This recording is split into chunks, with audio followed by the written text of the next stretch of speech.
ఇప్పుడు తగలైపోయిన సినిమా చూసాను.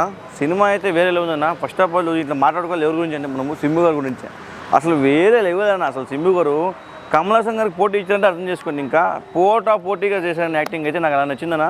సింబు గారి క్యారెక్టర్ వేరే లెవెల్. సింబు గారు లేకుంటే అసలు సినిమా లేదనిపించేలా యాక్టింగ్ చేశారని. అసలు ఫస్ట్ నుంచి లాస్ట్ వరకు సింబు గారు చేసిన యాక్టింగ్ అయితేనా వేరే లెవెల్ అనిపించింది. అసలు మనం చాలా సినిమాలు చూసాం సింబు గారి గురించి. మన్మధుడు వేరే సినిమాలు చూసాం మనము. ఆయన ఇప్పటి నుంచి కాదు ఎప్పటి నుంచి తెలుగు ప్రజలకి చాలా యాక్టివ్గా ఉంటాడు. ఈ సినిమా చూసిన తర్వాత నాకు అనిపించిందంటే సింబు గారు అసలు వేరే లెవెల్. ఆయనకి టీఆర్ అని ఎందుకు పేరు వచ్చిందో నాకు తెలియదు, కానీ అసలు వేరే లెవెల్ యాక్టింగ్ అయితే నాకైతే నచ్చిందంటే సింబు గారి క్యారెక్టర్ని అసలు ఇరగ తీసారని చెప్తా. ఫస్ట్లో ఒక హీరోగా అలా ఎలివేషన్ ఇస్తూ లాస్ట్లో విలన్గా బాబ్బా వేరే లెవెల్ అని. అసలు సింబు గారి గురించి చెప్పాలంటే ఒక మాటలో చెప్పలేను నేను, ఇరగ తీసారని చెప్తాను. One man show. సింబు గారు లేకుంటే అసలు సినిమా ఉంటుందో లేదో అనిపించింది. అలా చేసే యాక్టింగ్ అయితే ఆబ్వియస్లీ కమల్ హాసన్ గురించి మనకు తెలిసింది. కమల్ హాసన్ గారు బాగా చేస్తారు.